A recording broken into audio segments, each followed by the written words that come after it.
ఉత్తరాది రాష్ట్రాల్లో తెలంగాణ సీఎం కేసీఆర్ పర్యటన కొనసాగుతుంది. ఢిల్లీ సీఎం కేజ్రీవాల్ తో విందు భేటీలో పాల్గొన్నారు. ఇద్దరు సీఎంలు కలిసి చండీగఢ్ చేరుకున్నారు. పంజాబ్ సీఎం భగవంత్ మాన్ సింగ్ తో కలిసి సాగు చట్టాలపై పోరులో అమరులైన రైతు కుటుంబాలను పరామర్శించారు. ప్రెసిడెంట్ సీఎం కేసీఆర్ మాట్లాడుతున్నారు. మనం లైవ్ లో చూస్తున్నాం. दिल्ली श्री अरविंद केजरीवाल जी दोनों राज्यों के तेलंगाना और पंजाब राज्यों के चीफ सेक्रेटरीज, तेलंगाना राज्य से मेरे साथ आए हुए मंत्रीगण, पार्लियामेंट के सदस्य, एमएलएस और अन्य साथी, सभा में उपस्थित किसान नेता हमारे मित्र राकेश टिकायत जी और पंजाब राज्य के भी जो किसान नेता है वो नेतागण, सभा में उपस्थित भाइयों और बहनों, सत श्री अकाल। ये कोई खुशी की बात नहीं है, दुख की बात है। अफसोस है कि 75 साल के आजादी के बाद हम लोगों को इस तरह के सभाएं करने पड़ते हैं। आंखों में पानी आ जाता है, बड़ा होता है। आखिर ऐसा क्यों है हमारा देश? इसके बारे में जरूर चिंता करने की जरूरत है। हर चीज के लिए हर किसी को काफी मशक्कत करनी पड़ती है। इसके जड़ कहां है, इसका वजह क्या है, इस चीज पे जरूर चर्चा हो, ये मैं दिल से चाहता हूं। हिंदुस्तान के एक शहरी होने के नाते कईयों ऐसे समस्याएं हैं जिनके लिए लोगों को लड़ने पड़ते हैं, मरने पड़ते हैं, शहादत देनी पड़ती है। क्या मजबूरी है? हम ही नहीं, दुनिया में कई देश है, समस्याएं हर जगह होती है। ऐसा नहीं कि किसी समस्या किसी देश में नहीं है, लेकिन हमारे पास जिस प्रकार की समस्याएं हैं इस प्रकार के कहीं भी नहीं होते। यार, आप लोगों ने जो शहादत दी है, आपके परिजनों ने किसान आंदोलन चलाते हुए केंद्र सरकार को मजबूर करके अपने कानून वापस लेने तक जो लड़ाई जारी रखे, मैं उन तमाम किसान नेताओं को, किसान भाइयों को सर झुका के प्रणाम करता हूं। जो लोग शहीद हुए, हम उनको वापस तो ला नहीं सकते,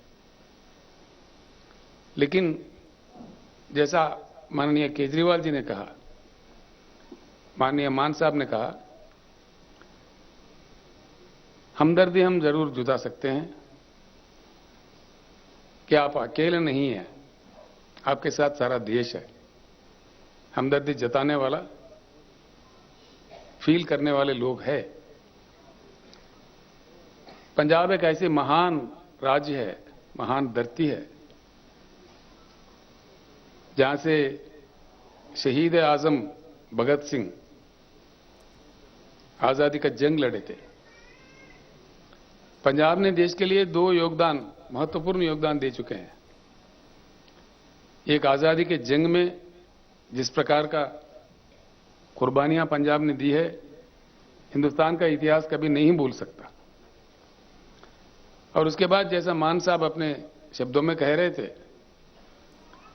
सारा देश जब अन्न के लिए परेशान था, खाने के लिए परेशान था, पहला हरित क्रांति पंजाब में लाके अपने खून पसीना बहा के पंजाब के किसानों ने जिस प्रकार का योगदान देश को अन्न दिया, देश को खाना दिया, यह भी कोई कम बात नहीं है। बहुत बड़ा योगदान है पंजाब का, यह कभी भूला नहीं जा सकता। हिंदुस्तान के इतिहास में स्वर्णाक्षर से लिखित रहेंगे।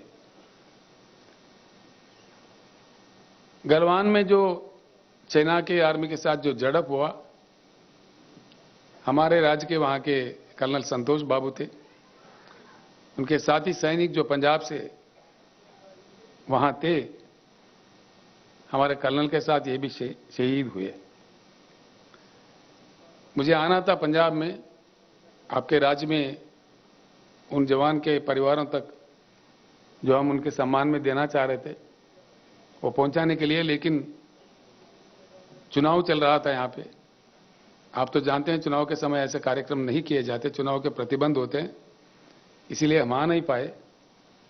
हाल में भाई केजरीवाल से मेरा बात हुआ जब उनका आम आदमी पार्टी सरकार यहां बना, तो उन्होंने कहा बिल्कुल ये अच्छे कार्यक्रम है, हम सभी मिलकर जाके किसान भाइयों का थोड़ा दुख मिटाने का कोशिश करते हैं। मैं उनको भी धन्यवाद देता हूं, जब मेरे रिक्वेस्ट पे वो भी मेरे साथ पधारे हैं आज आपके साथ जुटने के लिए।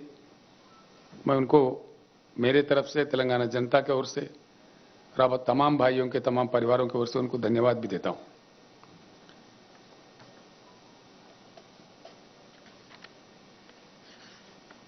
किसान भाइयों से, किसानों से मैं अनुरोध करता हूं, जैसा केजरीवाल जी ने कहा, हर राज्य में राज्यों के सरकार कुछ ना कुछ प्रयास कर रहे हैं, हम भी कर रहे हैं। हमारे पास तेलंगाना राज्य बनने से पहले हमारे किसानों का बहुत दुखद स्थिति थी। एक एक दिन 10-10, 12-12, 20-20 किसान आत्महत्या करते थे। बड़ी परेशानी थी, बिजली की किल्लत थी, बिजली पता नहीं कब आता कब जाता है, रात में दिया जाता, रात में जाओ मोटर लगाने तो सांप काटता, बड़ी परेशानी, कोई सुनने वाला नहीं था। अब तेलंगाना राज्य बनने के बाद भगवान की कृपा है, बिजली को हमने ठीक किया। पूरे राज्य में, पूरे वो चाहे उद्योग हो, कमर्शियल हो, डोमेस्टिक हो या सिंचाई के लिए किसानों को हो, 24 घंटा उच्च गुणवत्ता वाला पावर दिया जाता है और वो भी मुफ्त में दिया जाता है। ये बात मैं इसलिए जिक्र कर रहा हूं, आज जो दिल्ली में हमारे सर पे बैठे हुए सरकार है, वो कह रहा है कि भाई मीटर लगा दो, मीटर लगा कर नापो, पैसे वसूल करो, उनको खून चूसो। हमने कह दिया, हमारे असेंबली से कह दिया कि हमारे जान भी जाए लेकिन मीटर नहीं लगाएंगे, आप जो मर्जी कर ले। यानी कि किसी राज्य अगर देना भी चाहता है, अब जैसा कि मान साहब मूंग खरीदने का एमएसपी देके ऐलान किया, वो भी उनको पसंद नहीं है। किसी भी राज्य में किसी मुख्यमंत्री, वहां के प्रशासन कुछ किसानों की भलाई के लिए काम करता है, वो उनको पसंदीदा नहीं है और दबाव डालते हैं। बड़े अजीब अजीब चीजें मिलते हैं। आप लोगों ने आंदोलन किया, आप बखूब जानते हैं कि क्या क्या, कि किस प्रकार का उन्होंने आरोप लगाया। आंदोलन के साथ खालिस्तानी कहा, देशद्रोही कहा, पता नहीं क्या क्या कहा, हम सुन रहे थे।